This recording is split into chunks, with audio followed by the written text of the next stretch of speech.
Hi, I'm Lou with another episode of My Car Story. Today we're out in the western suburbs of Chicago. We've got a great car for you. I like to try to find you something that's either original or restored back to original. This is the second one, and I met Tony. Tony, your last name? Munao. What year, make, and model is this great car? 1955 Bel Air. Let's take some time travel back to 1955. You'll see. Here we go. So Tony, this car, we've got the sun beaming on it, and that looks just great. Now you've done an amazing job restoring this car in only 1 year, which is incredible because you shared that the condition wasn't all that good. And the owner who had it before you, how long have you had it, first of all? I've got it in December of 2021. 2021, and it only took you a year and a lot of hours. I like that I have an airplane going over and we're featuring the jet. That's great. And how long did it take to restore this? You said 300 hours? About 300 hours. What made you say the 55 is the car for me? It was one of my brother's best friend's car, and I knew it since I was a kid in high school. This car? Yeah. This exact car? Yes. So you knew this one from high school? Yes. And that's just a couple of years ago, so that's not too long. Sure it is. And we're going to turn it around for you, but take a look. We'll take a look at the interior when we turn it around, but I love the original hubcaps and the white walls and the rims.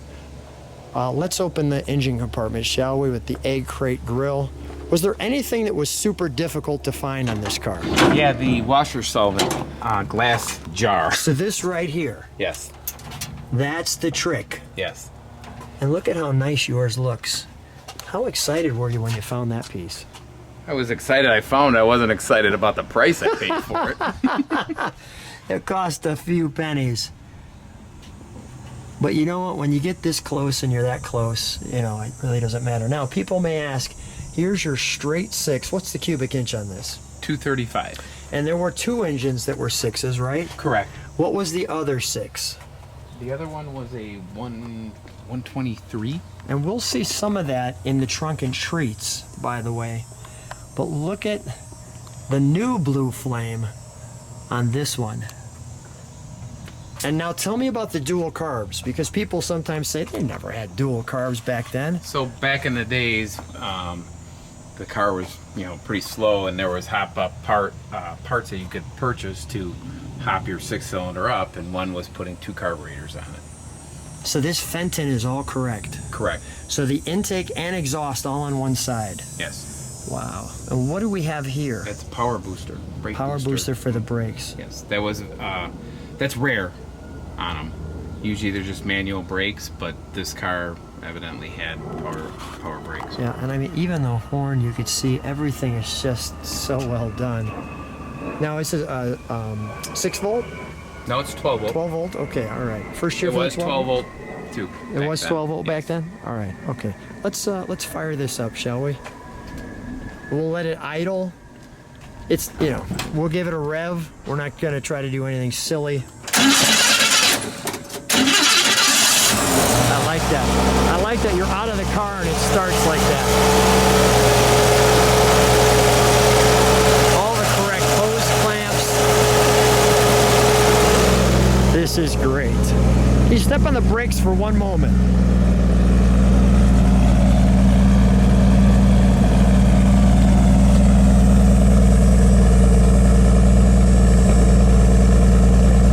Tony, give it a rev.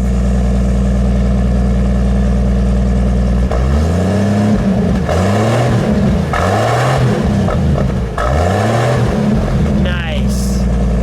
And we'll turn that around. I told you we turned it around. And the colors on this one, what do we have? Ivory on the top, what's on the bottom? Sky blue.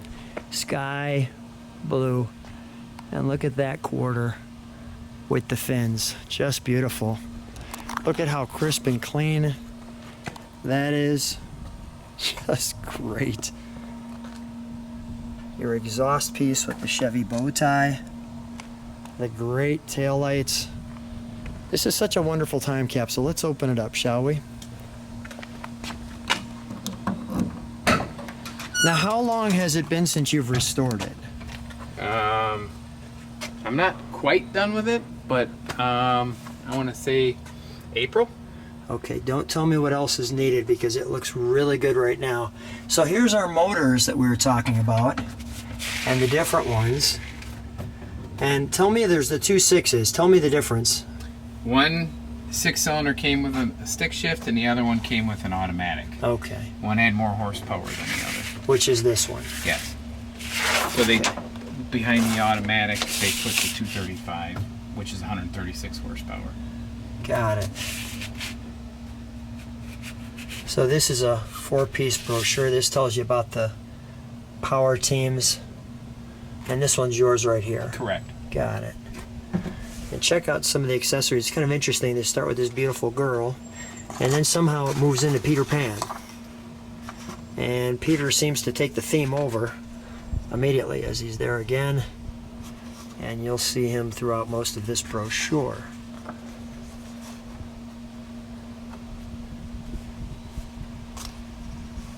The all nylon plastic nylon Dacron Glamour Guide. I like when they show some of the I'll go slow enough so you could see these, and yet you could pause if you like to see some of those. The camera should get that. They're powerful heaters that turn winter.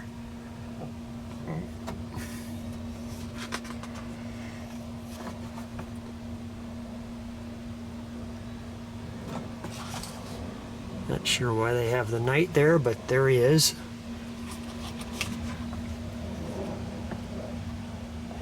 In the vanity mirror.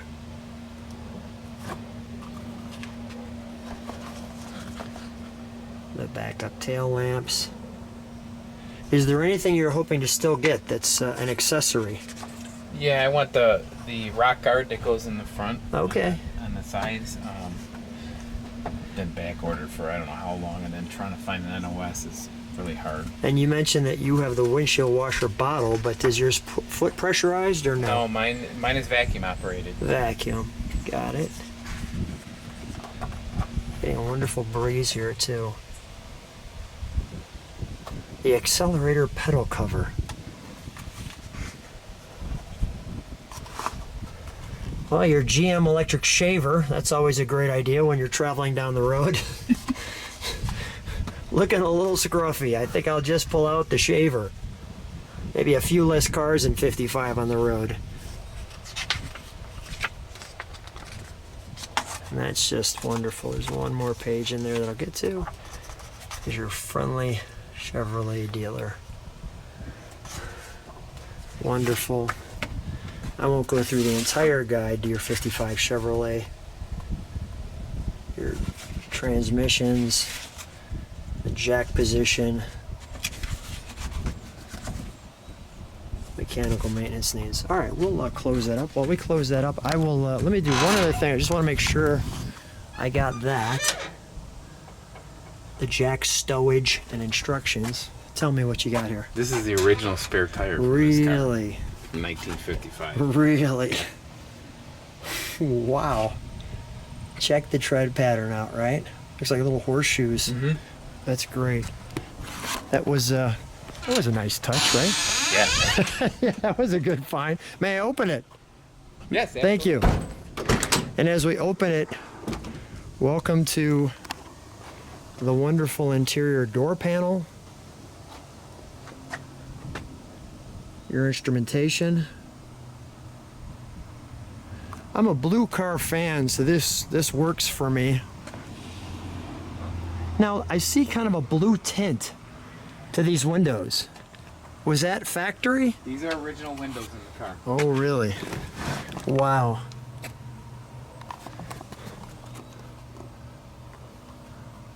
You've got your Chevrolet bow ties etched throughout the vehicle. Now that's mileage obviously since restoration. Correct.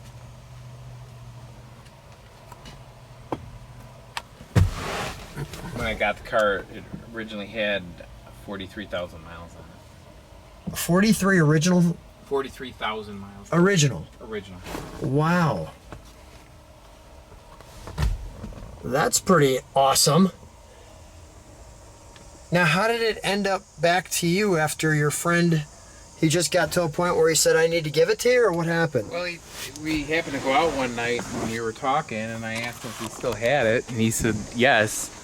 And I said, do you ever want to sell it? He said, I don't really want to get rid of it. I've had it since high school. So Yeah. I'm like, well, if you ever decide to, call me. Well, he decided to move to Florida, and I got a phone call, and he said, do you still want it? And I said, yeah. So I went out and took a look at it. And when I was a kid, I used to think it was the most beautiful looking car. It's still a great car. And Yeah.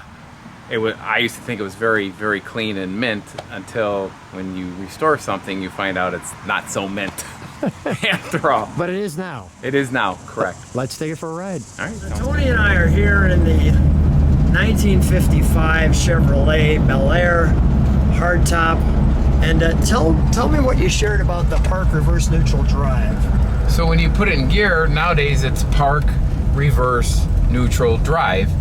In 1955, it's park, neutral, drive, low, and then reverse.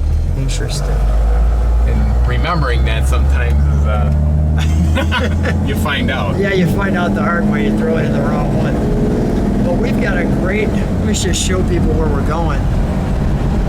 How's that? And we've got the jet leading the way there, directing our direction right down the runway there, the strip.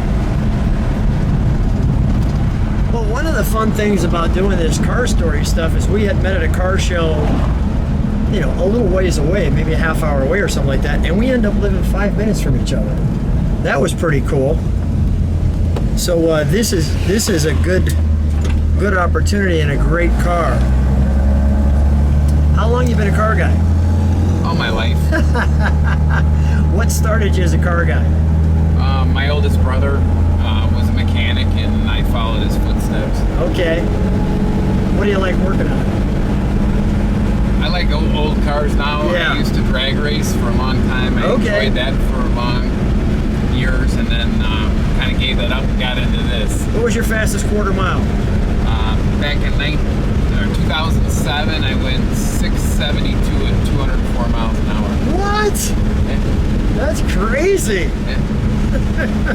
Well, we have taken a whole different approach in this. Yes, we did. Tony has officially calmed down. Yeah, unfortunately, yes. Age will say, let's have some fun in a new way. Look I still do it. Yeah, all right. But we're not doing that in the straight six, I'll tell you that. But let's take a look at this great view as we're driving you around the western part of Illinois. You got cornfields out here. If this isn't the right car for the right day, for the right time to drive something like this, I don't know what is. This is just great. So now, how long have you been bringing it to car shows? That was only the second car show. Really? Yeah. So this is the first time it's been videoed? Yeah. For sure. So this is kind of its debut. The debut with Lou on My Car Story for you. So yeah, this is just great. And when I saw your car, of course, I was like, who has this? I was like, who's got this one that looks unmolested? And I really appreciate that you kept it that way. I know the former owner does too. The former owner was like, yeah, don't molest it, don't turn it into a hot rod. And this one just looks great for sure. Just show you a little bit more of this.